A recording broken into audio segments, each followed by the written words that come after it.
Hey everyone, this is Mary. You're watching another little piece of my art, and I wanted to show you guys a couple books that I got.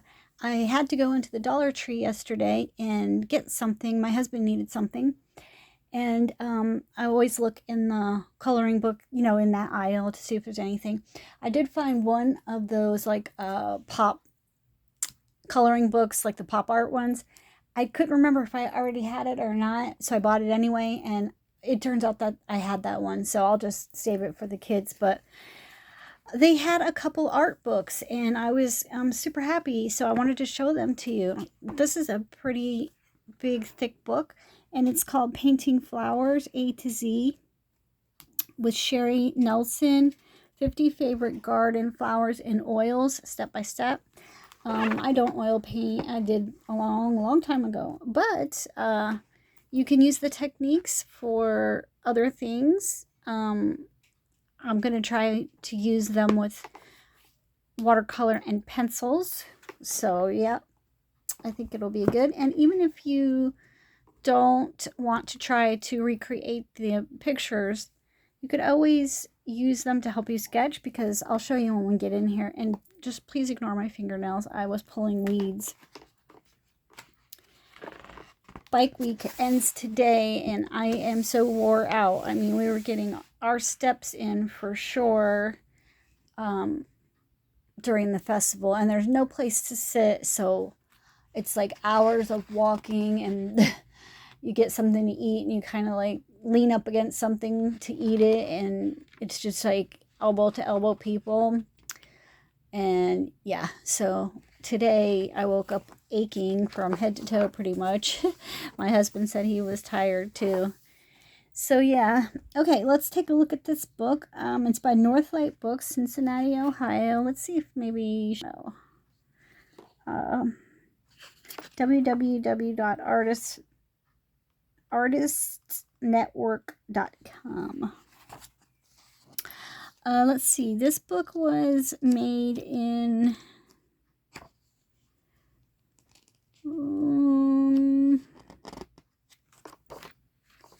well, I don't know.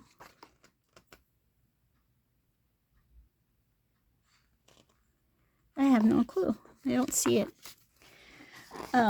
Okay, so in the front, it gives you a list of materials if you're going to use this for oil painting.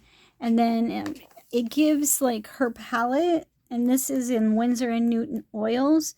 But if you like to watercolor, of course, there's Winsor & Newton watercolor. There's also other forms of Winsor & Newton paints.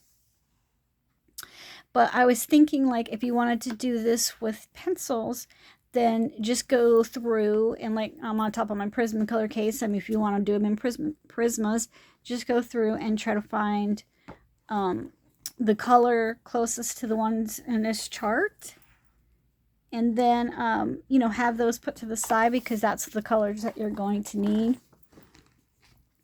And then this part's just like doing the background and transferring the design, which we don't have to worry about.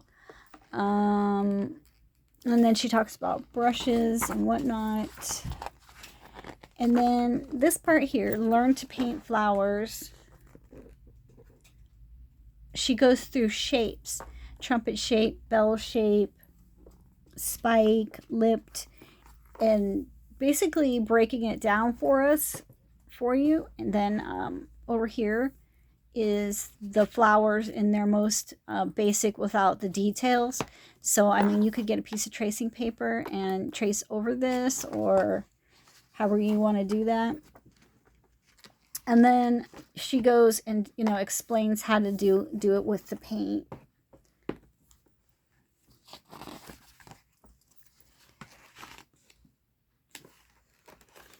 And then here,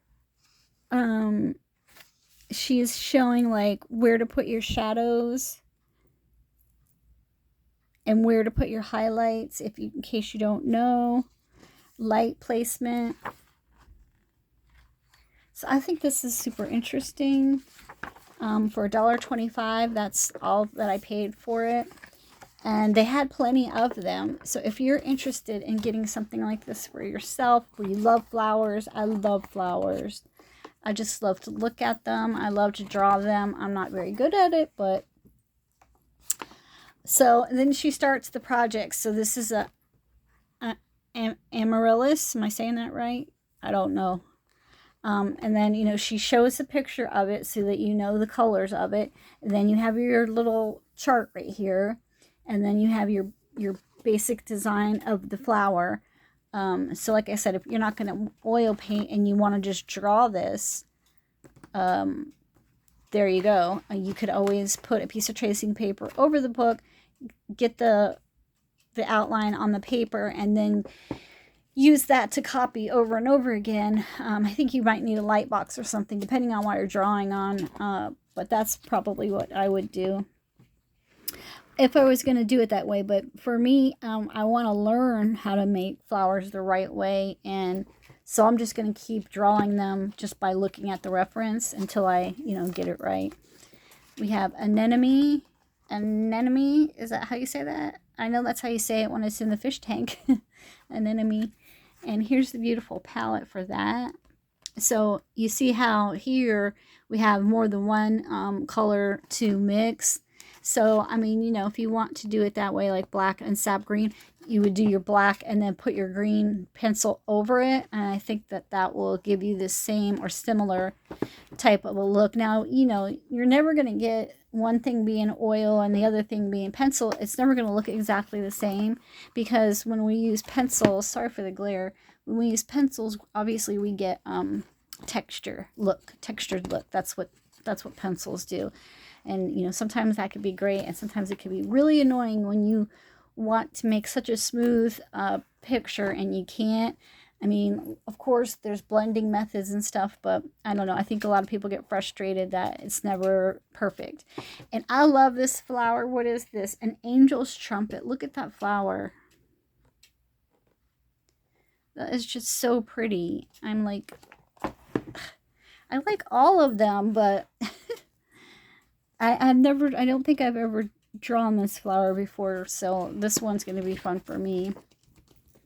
Azalea, they're beautiful. They remind me of tiger lilies a little bit, except for the, I don't know if I should be, maybe I should have out, except for the, no, shape of the leaves or the petals. But the spots and stuff remind me of tiger lilies, which is my favorite flower.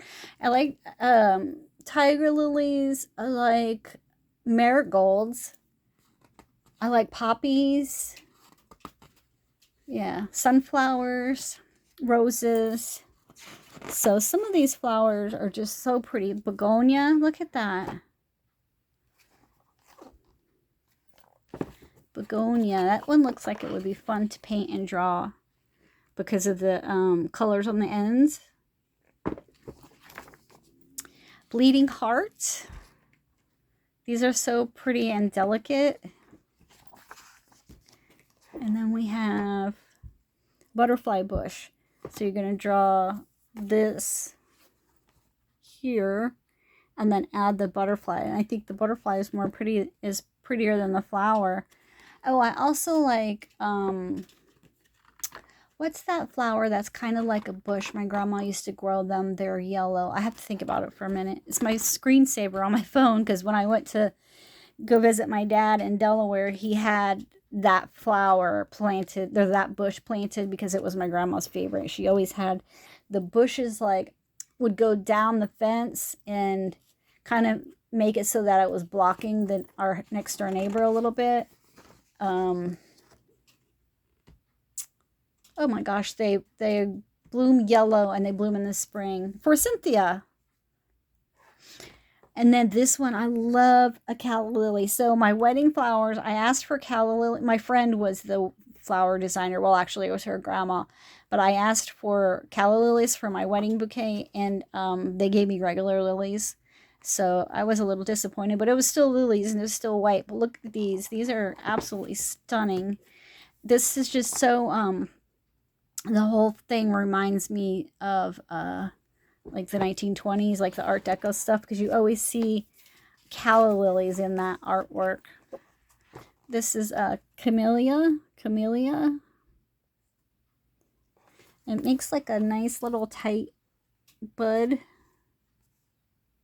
And then I guess here's when it's starting to open and all the way open.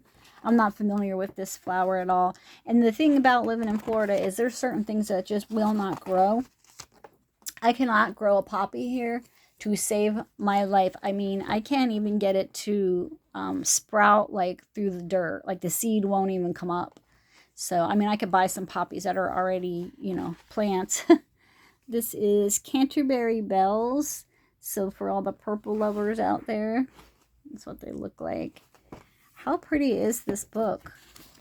It is really, you know, there's a lot in here. Carnations, always a nice flower. I know everybody thinks of their school dances, but I think they're very pretty. Clematis, another purple.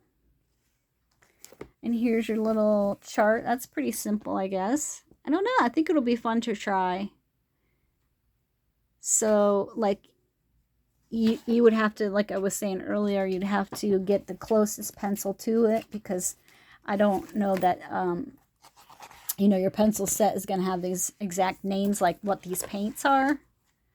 And then we have a columbine. Did you guys know that a columbine was a flower? You know what I'm thinking of when I say that word. I can't say what I'm thinking of because YouTube will not let me say that. Dahlia. Ooh. Ooh. She's a pretty girl. Look at her. I love that. That is so pretty. You guys, I've been looking at this book for 2 days. It's cracking me up. So I got it yesterday. And then my husband forgot to get his sandwich bags, which was why we went there. How many of you do that? You go to the Dollar Tree for a specific thing, and then you get 50 other things, but not the, you know, the thing you went in for. So he's like, we're going to have to go back to the Dollar Tree like today or tomorrow, meaning today or tomorrow. He said it today. And I was like, good, because there's something I want. He goes, what could that be? We just were there. And I said, I saw a video. And the Dollar Tree has disco tiles, eggs. Like they're eggs, but they're disco ball looking eggs, if you get my drift. And they come in like three colors, I think. And I said, oh, I have to go back and get some of those. I didn't even look in the Easter aisle because he rushed me. I did not know they were there, and I saw someone's video. But I don't have any Easter decorations except for one thing, and it's like this Peter Rabbit kind of like a vase thing, like comes up like this, and you can put some stuff in there, and then the handle looks like a basket handle that my mother-in-law got me years ago. It's the only Easter thing I have, but I want to get some of those disco ball eggs and put it in there.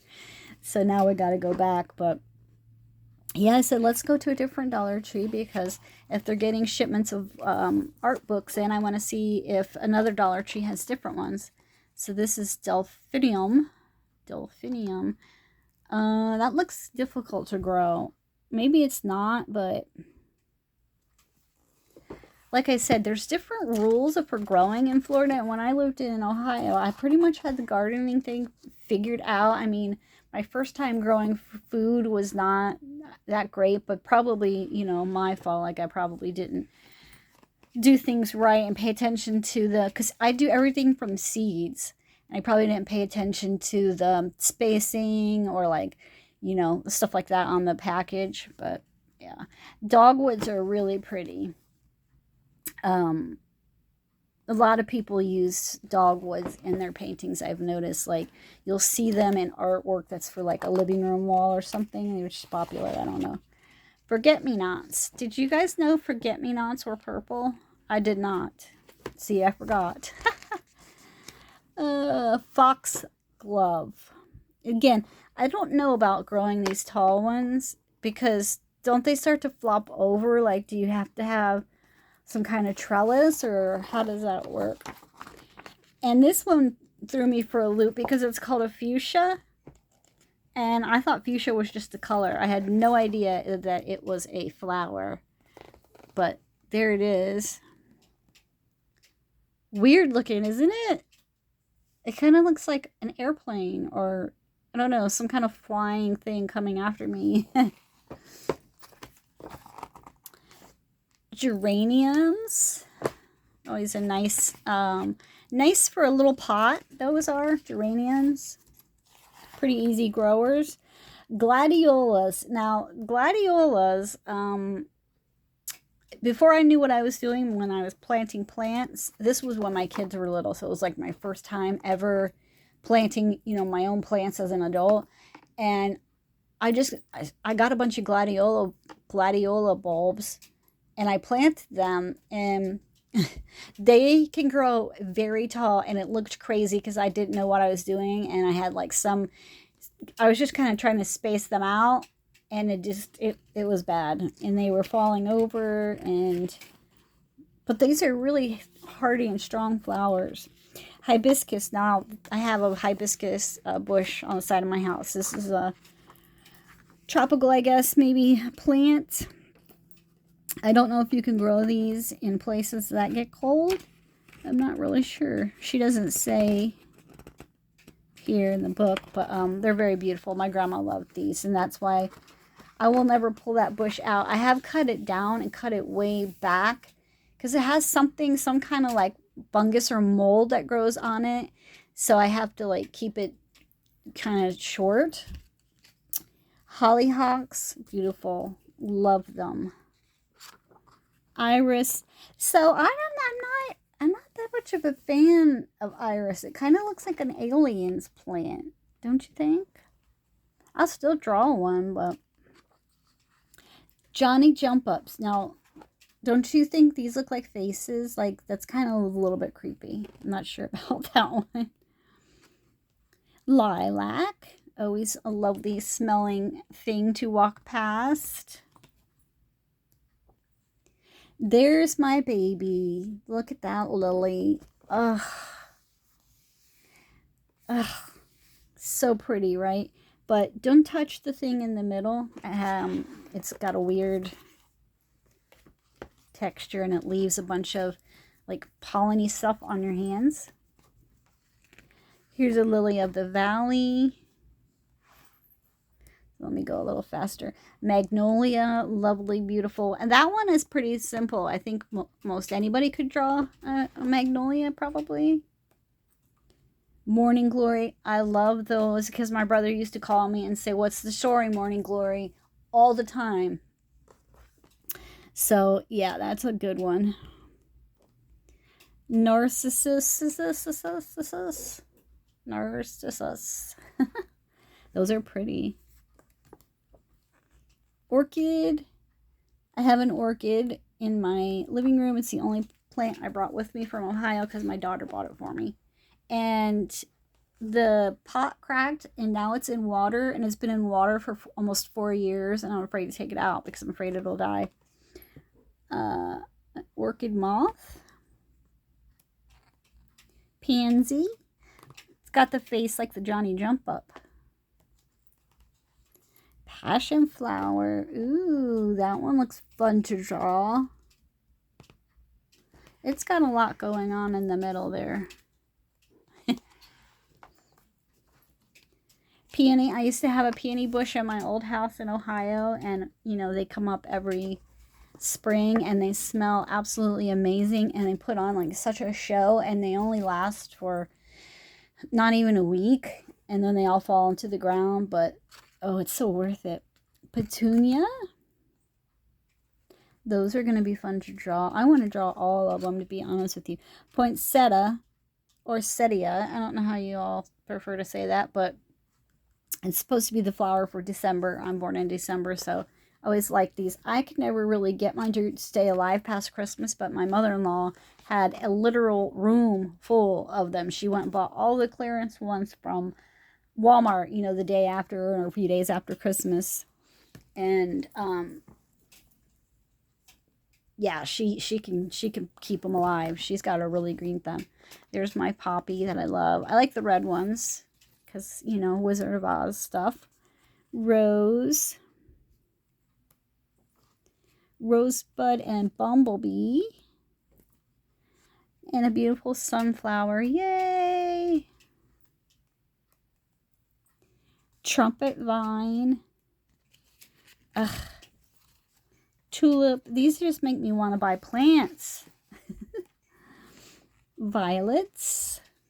I think those are pretty easy too, pretty straightforward and simple. I don't know that you could really go wrong, because I don't think that, I think kind of like however you mess up on the shape would be fine. I don't think it's that big of a deal with those. Water lily. Wild rose. We had some of those at my old house too, on the side by the bedroom windows. Zinnia. And then in the back she has some ideas for putting the flowers together. This talks about create color harmony.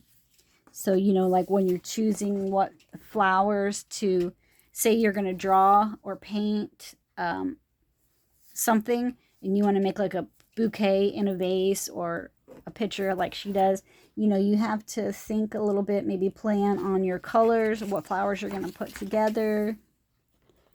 And then she even talks here about the background color, choosing the background color. So a lot of information here. Photography. And then, you know, some things about actually painting with oils. I thought that was just an amazing book for $1.25. And I don't know if you guys have noticed, but some of their stuff is going to $1.50. I saw it with the, I had to buy a planner, like a planner thing, you know, because I got to keep track of all my appointments. And this, I bought one of these, and it's not even, you know, it's partially already gone because it was 2024, and like the stuff like this, student stuff, is $1.50. So they're changing a lot of things. I guess my point is, if there's anything you want, you know, maybe try and get it while you can before the price changes. Hang on one second. Okay, I had to shift my legs around because my foot was going numb from sitting here. And then here's the other book that I got, and I absolutely adore this book. It's called Creating Personal Mandalas by Cassie Koger. I'm sorry, Cassie, if I butchered your name. Here is the back. This is also by artistnetwork.com. Start expressing your life stories with the infinite possibilities of the circle. So I, you know, looked at this a little bit before I was hurried and rushed out of the store. And so I love circles. Like, that's my favorite shape. Like, that's what my own creativity always has me like doodle and draw, is, you know, like round, just bubbles, and that's just what I like. I don't like things with edges that much. And so I was kind of fascinated by this because she talks about that in the beginning. This is just a really cool book. She talks about, you know, what circles mean, and, you know, how there's no beginning and no end. Here she talks about having a certain mindset to make your mandala. And then she talks about supplies to use. Here she talks about watercolor tips. So, you know, different paints and water-soluble crayons and pencils, all stuff that a lot of us have. And then she goes into elements and principles of design, which I thought this was really cool. I was reading this last night. Then she goes into symbols. Here's what I was talking about. She talks about the circle and the meaning of it, and let's see. She says, as you dive into the creative explorations in this book, consider the circle a vessel, a safe container for you to spill your expressions out and into. Entertain the circle as a lens through which you can stop and examine how you see and interact with the world by creating within it. So you guys, when I was in college for art therapy, making one of the things we had to do was make personal mandalas, and they wanted us to learn how to do it so we could teach it to other people. And then when we were like at the end of the year, we went out into the like do field work or whatever, and we went to a nursing home. And when you're working with people that are either like traumatized, or they've had some kind of physical injury or ailment like a stroke or this or that, and it's hard for them to talk and to tell you, what they're thinking or what's bothering them. That's why art therapy is a thing. And so the circle, like the mandalas, we would bring that to the nursing home and have them doodle and fill in. And we had, different supplies and stuff like that.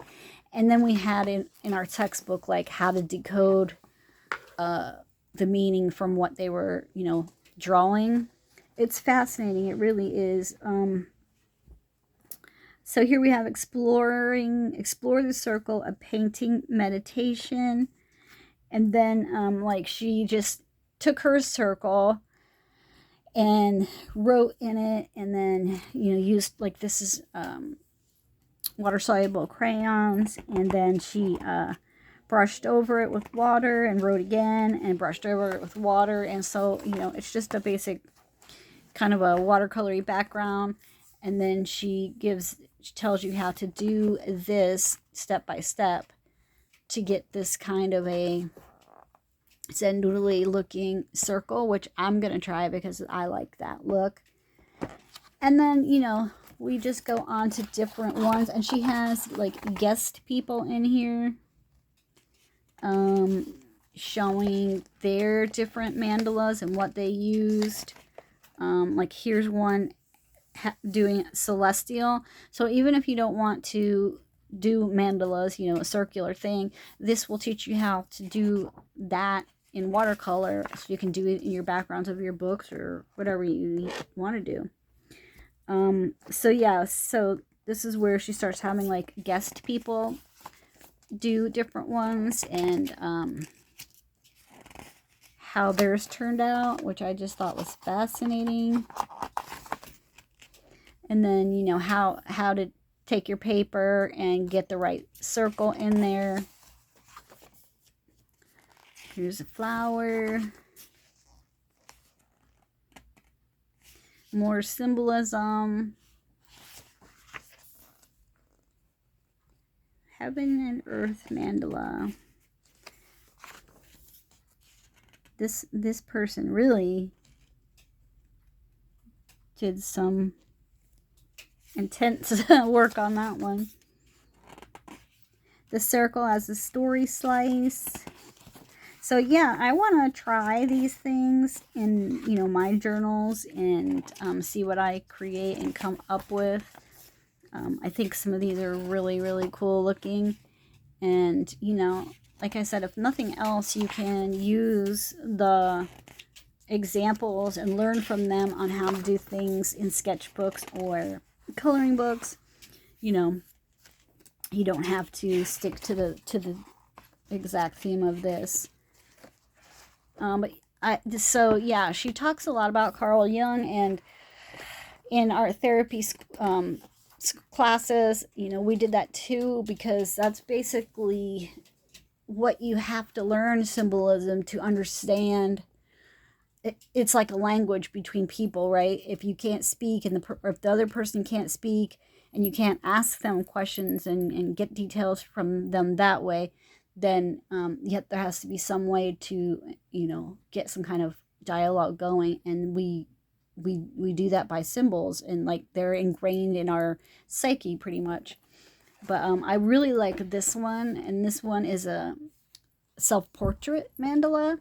So I want to try this. I want to, find a picture, and I'm going to cut a hole out of a piece of cardstock, put the picture behind it, and then I want to collage all around it the things that, make me who I am. So, like my family and my husband and all that stuff. Now they're doing theirs on a canvas or a board, some kind of board. So I don't think I will do that, but because I don't want to hang it. It's just, you know, something to do for fun. But here's all kinds of different ones to work on. Like, this looks really fun for doodling purposes. Look at that. Oh my goodness. And that. And guys, if you are into collaging, you know, this is a $1.25 book, and it has some beautiful pictures in there. I know some people get upset when you talk about cutting up books, but my thing is, you bought it, it's yours. You can cut it, you can stick it in your attic, you can bury it in your backyard. It's your business. I don't think I'll be cutting mine because I want to do some of these exercises in here. But yeah, if you're not into that. Oh, ooh, look.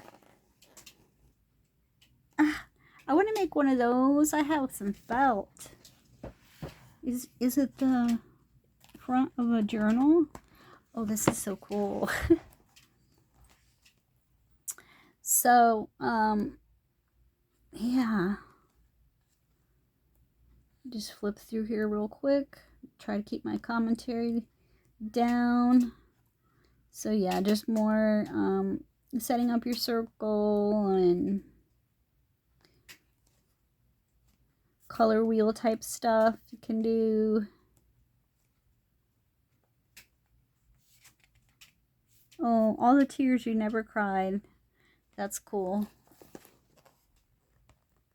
Of course, yours won't look exactly like that because you're you, and you're going to apply your inks or whatever you're using in a different way. Look at the mandala she made. Isn't that beautiful? Gosh, my leg is falling asleep. I think this one is another one with photograph. I really like that.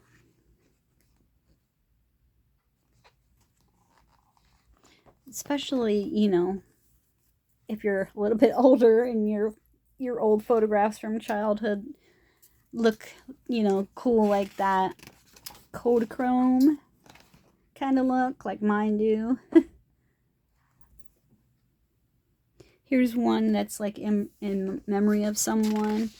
So that's really cool because you can write memories there, or personality attributes of the person. And then they have all these little symbols about him. I just think that's such a really cool way to remember someone. Circle as a tool for intentional design.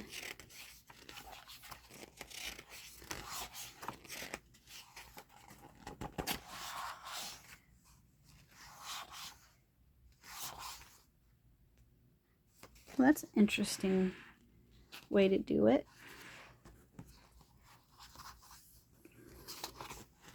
The circle as a tool for manifestation. Manifestation, kind of a hot button, not a hot button, but a hot topic these days, right? We do stuff like vision boards and everything, and try to bring to us the stuff that we want. It says, I can teach anybody how to get what they want out of life. The problem is that I can't find anybody who can tell me what they want. That's by Mark Twain. That is really so true. Sometimes when people ask me, like, well, what do you really want? I kind of freeze up. I'm getting a little better about it. This year, I kind of nailed down quite a few specifics, but yeah, it's pretty hard to manifest things if you don't know what it is that you want. Here's a magazine one, kind of like I was saying, like a vision board, but done in a circle. I think that's really cool looking. That would be really fun to do.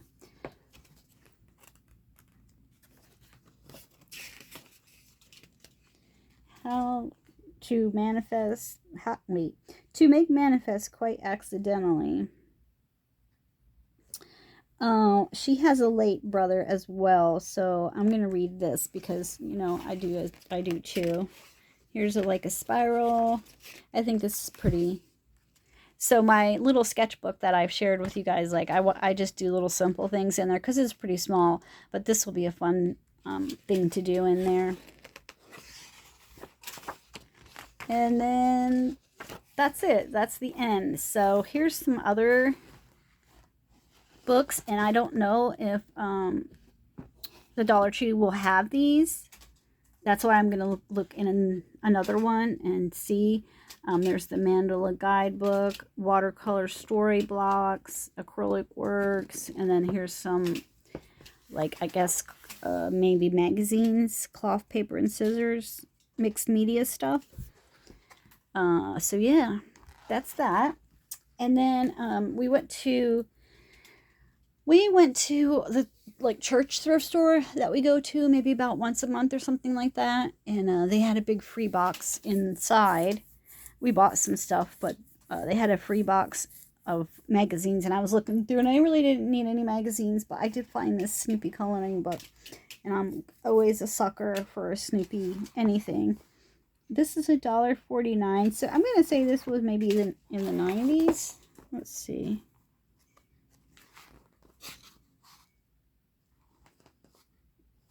I don't think it's going to, maybe won't tell me.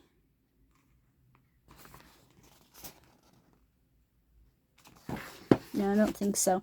But I do have some tracing paper, and I